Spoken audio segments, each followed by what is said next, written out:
Icon star Allu Arjun నటించిన 'Pushpa 2' premier సందర్భంగా Hyderabad RTC cross రోడ్లోని సంధ్యా థియేటర్లో జరిగిన ఘటన గురించి అందరికీ తెలిసిందే. ఆ తొక్కిసలాటలో రేవతి అనే మహిళ మృతి చెందగా, ఆమె కుమారుడు శ్రీతేజ్ తీవ్రంగా గాయపడ్డాడు. ఈ ఘటనకి సంబంధించి అల్లు అర్జున్పై పోలీసులు కేసు నమోదు చేసిన విషయం కూడా తెలిసిందే. ఈ ఘటనపై చిక్కడపల్లి పోలీసులు కేసు నమోదు చేసి అల్లు అర్జున్ని అరెస్ట్ చేయగా, నాంపల్లి కోర్టు 14 రోజుల జ్యుడిషియల్ రిమాండ్ను విధించింది.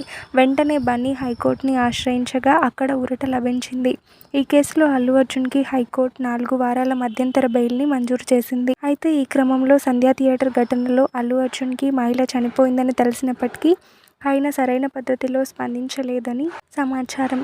ఇదిలా ఉండగా తాజాగా జూబ్లీహిల్స్లోని అల్లు అర్జున్ ఇంటిపై దాడి జరిగింది. ఆ దాడిని అల్లు అర్జున్ తండ్రి అల్లు అరవింద్ తీవ్రంగా ఖండించారు. అలానే స్నేహారెడ్డి కూడా ఈ ఘటనపై స్పందించినట్లు తెలుస్తోంది. ఇలా చేయడం చాలా తప్పని దాడి అనంతరం మీడియాతో మాట్లాడారు. నేడు తన ఇంటి దగ్గర జరిగిన ఘటనపై జూబ్లీహిల్స్ పోలీసులకు ఫిర్యాదు చేశామని అన్నారు. పోలీసులు కేసు నమోదు చేశారని, తన ఇంటి దగ్గర మళ్లీ ఎవరు గొడవ చేసినా పోలీసులు సిద్ధంగా ఉన్నారని హెచ్చరించారు. ఈసారి అరెస్టు తప్పదని తెలిపారు. ఎవరు ఇలాంటి దుశ్చర్యలకి ప్రేరేపించకూడదని కోరారు. కాస్త ఓపిక ఉండాలని తన అభిమానులను కూడా రిక్వెస్ట్ చేశారు. ఈ అంశంపై సమన్వయం పాటించాలని చెప్పుకొచ్చారు. దయచేసి అందరూ ఈ విషయాన్ని అర్థం చేసుకోవాలని అల్లు అరవింద్ కోరారు.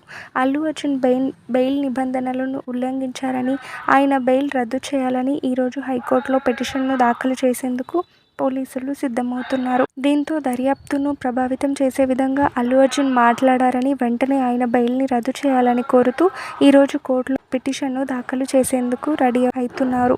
వాస్తవంగా అల్లు అర్జున్కి వచ్చే నెల 21 వరకు మధ్యంతర బెయిల్ ఇస్తూ విచారణలో పోలీసులకు సహకరించాలని హైకోర్టు ఆదేశించింది. అల్లు అర్జున్ హైకోర్టు ఆదేశాలతో విడుదలైనప్పటికీ కేసుకు సంబంధించిన విషయాల్ని బహిరంగంగా మాట్లాడకూడదని న్యాయ నిపుణులు సైతం చెప్తున్నారు.